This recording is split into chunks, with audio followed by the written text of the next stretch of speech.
आपने पहले देखा क्राइम ब्रांच की टीम लगातार आरआरयू की जो थेफ्ट है और जो मल्टी स्टेट गैंग्स है उनके ऊपर काम कर रही थी। आपने पास्ट में देखा कि हमने अभी तक 524 आरआरयू, 110 पीवीयू, 161 जियो बैटरीज और एक आरआरयू टेस्टिंग मशीन को रिकवर कर चुके थे पहले मल्टीपल केस में, जिसमें बहुत सारे अरेस्ट भी किए थे, काफ़ी अब्यूज़। उसी सिलसिले को आगे बढ़ाते हुए टीम कंटिन्यूस की इस टाइप की थेफ्ट को रोका जा सके और फ्रिक्वेंटली इसको रोक, क्योंकि इससे जनरली मोबाइल और मोबाइल को इम्पैक्ट करती है और आम इंसान को भी दिक्कत होती है कनेक्टिविटी में, कॉल्स में, मैसेज भेजने में। तो टीम इसको मॉनिटर कर रही थी। उसी के सिलसिले में टीम ने 4 लोगों को पकड़ा है जो कि इसमें काफ़ी टाइम से आरआरयू की थेफ्ट कर रहे थे और इसको अपने जो रिसीवर्स होते हैं उनको सप्लाई कर रहे थे।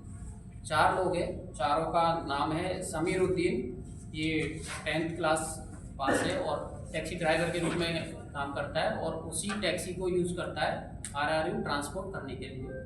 सेकंड है मोहम्मद जहीम अलियास चैम, ये एसी रिपेयर का काम करता है और आरआरयू को टावर से खोलने में एक्सपर्ट है। उसके बाद है नेक्स्ट जैद, ये भी उनके साथ में मिलके काम करता है। और एक है सुल्तान अलियास सोबी, जो मैन रिसीवर तक पहुंचाता है। तो इसमें आरआरयू 12 जो आरआरयू रिकवर किए हैं उनकी कीमत मार्केट में देखा जाए तो 48 लाख के आसपास बनती है। इसमें इनके पास से हमें काफ़ी सारे सोफिस्टिकेट टूल्स मिले जिनका इस्तेमाल ये लोग आरआरयू को टावर से खोलने में करते हैं और इसमें अलग अलग थानों के 8 केस को वर्कआउट किए हैं। दिल्ली पुलिस की क्राइम ब्रांच की टीम, जैसा आपने पहले भी देखा, आरआरयू को हमने काफ़ी अच्छे से इसमें काम किया है और टेलीकॉम कंपनियों से भी हमें एक पॉजिटिव फीडबैक आया है कि उसकी वजह से काफ़ी हद तक आरआरयू की जो चोरी है उसको रोकने में हम सक्सेसफुल हुए हैं और इसी डायरेक्शन में एक्शन करते हुए ये टीम ने एक अच्छा काम किया जो कि डायरेक्टली आम जनता को इम्पैक्ट करता है। कम्युनिटी होती है उसमें ये generally densely populated communally sensitive area में रहते हैं और अपनी लोकेशन बदलते रहते हैं जिससे कि टीम की पहुँच से दूर रहें, तो कोई ट्रैक नहीं कर पाए। तो प्रेजेंट उसमें सीलमपुर के एरिया से। सर ये चोरी करते थे, आपने बताया चोरी करते थे तो कितने में बेचते थे और किनको बेचते थे, उसका क्या यूज होता था? क्या विदेशों में भेजे जा रहे हैं आरआरयू? क्या इस्तेमाल? देखिए इसमें जो जितनी भी आरआरयू है, जो पहले भी जैसे हमने बताया कि अलग अलग प्राइस पे ये लोग आगे रिसीवर को बेचते हैं, फिर रिसीवर आगे करते हैं, उस पर अभी भी हमारी टीम इन्वेस्टिगेशन करती है और वो हम जल्दी इसका जो भी लास्ट तक तहकीकात तक पहुँचवा। क्या ये जो आरआर के जो डब्बे हैं ये मोस्टली चाइना जाते हैं, चाइना से फिर वापसी ठीक करके जो चिप होती है इसकी वो 3-3.5 लाख रुपए की शायद वो चिप जो है वो बेचते हैं और ज़्यादातर इसमें आपको पता है सीलमपुर मुस्लिमाबाद के लोग ही हैं। ये वापसी जो रिटर्न आती है ये कितने में खरीदते हैं फिर कंपनियां जो खरीदती हैं? कंपनियां तो नहीं खरीदती हैं, इंडिया में इनका रीसेल का यूज अभी तक जैसा हमारे इन्वेस्टिगेशन में नहीं आया है। हमारी इन्वेस्टिगेशन में भी आया है कि इनके अलग अलग हैंडलर्स हैं, ये फुट सोल्जर होते हैं जो आरआरयू को निकालता है, फिर उसका एक रिसीवर होता है, जैसे इनमें एक रिसीवर है उसको हमने पकड़ा है, फिर उससे भी एक बड़ा रिसीवर है जिस पर अभी टीम काम कर रही है। तो आगे हम इसको जैसा आपने बताया इसको हम क्लियर कर पाएंगे कि क्या चाइना में किस रास्ते से भेजते थे, कैसे भेजते थे, अभी तक हम उसमें तहकीकात कर रहे हैं। सर क्या कंट्री की सिक्योरिटी में कुछ ब्रीच हो सकता है इस तरह की थेफ्ट से? जनरली जैसा इन्वेस्टिगेशन और टेक्निकल के बेसिस पे लगता है तो ये मेनली मोबाइल टावर को इम्पैक्ट करती है।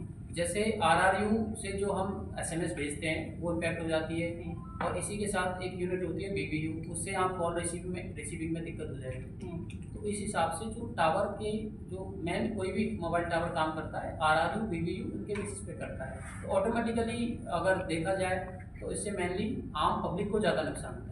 सर एक सवाल इसी जुड़ा है जो आप बता रहे हैं, जिस तरह से आरआरयू चुराते हैं अलग अलग टावर से।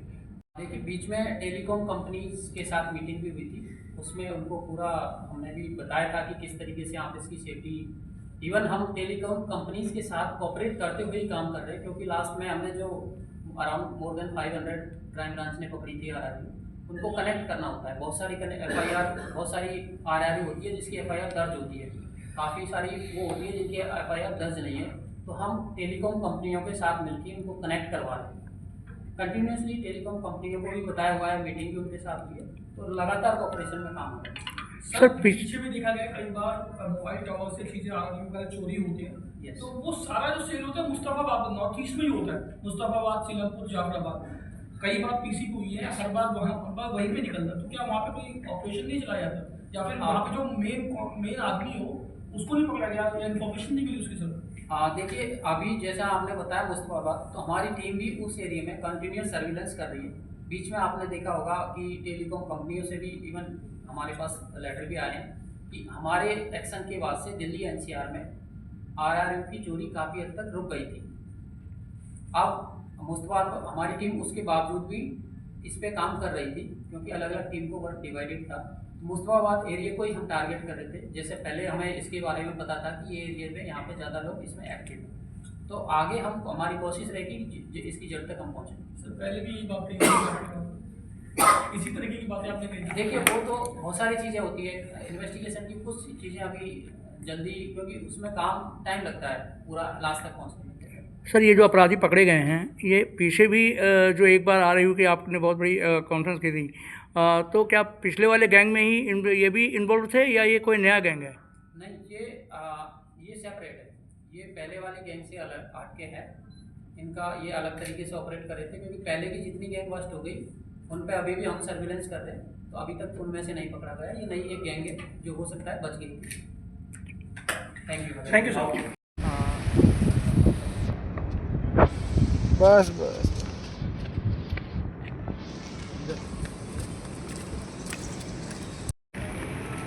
लिया एक बार सर जी इधर।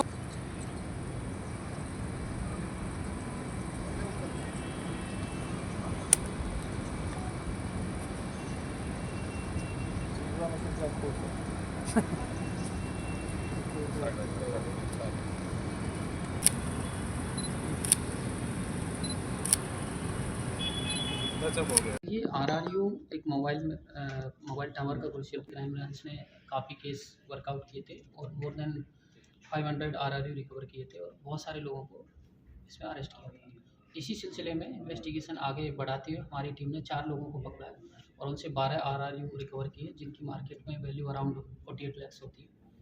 और चारों लोगों में 3 लोग आरआरयू चोरी करते हैं, एक रिसीवर है। सर पहले भी एक मामले का खुलासा किया था आपने, काफ़ी बड़ी मात्रा में आपने आरआरयू रिकवर किए थे। हाँ। तो उसमें भी बहुत बड़ा गैंग आपने धरपकड़ किया था। और क्या इनमें जितने अपराधी पकड़े गए हैं, क्या इनमें से किसी की इन्वॉल्वमेंट इसमें है? नहीं, ये आपने जैसे बताया कि पहले भी गैंग पकड़े थे, इससे भी बड़े गैंग हमने पहले बंद किए थे, लेकिन काफ़ी गैंग हमने बंद किए थे। उसके बाद काफ़ी हद तक जो आरआरयू की चोरी रुकी थी, लेकिन फिर से कुछ गैंग सक्रिय थे, तो उन गैंग के पीछे हम टेक्निकल सर्विलेंस और अपना मैनुअल इंटेलिजेंस डेवलप कर रहे थे। उसी के सिलसिले में हमने ये गैंग को बस्ट किया और ये गैंग डिफरेंट है। जो ये आरआरयू पकड़ी जाती हैं, आखिर क्या कुछ ऐसे भी जांच में आपको पता लगा है कि ये क्यों करते हैं और किसके लिए करते हैं ये? देखिए, ये तो जांच का विषय है कि क्यों करते हैं, किस और किसके लिए करते हैं, लेकिन इसमें आरआरयू में इनको जो कुछ ना कुछ फाइनेंशियल बेनिफिट है, इसीलिए करते हैं। कोई एमएनसी से भी आपको कोई हेल्प मिल रही है? नहीं, इसमें क्राइम ब्रांच की टीम कंटिन्यूसली हम इसमें काम कर रहे हैं और इसमें हम लोग अपने लेवल पे काम कर रहे हैं। इसके अलावा टेलीकॉम कंपनियों से हम लोग बातचीत कर रहे हैं। क्या कोई इंटरनेशनल लिंक भी आपको मिला है इसके विषय में? अभी इस पे काम हम लोग कर रहे हैं। Thank you sir. Thank you.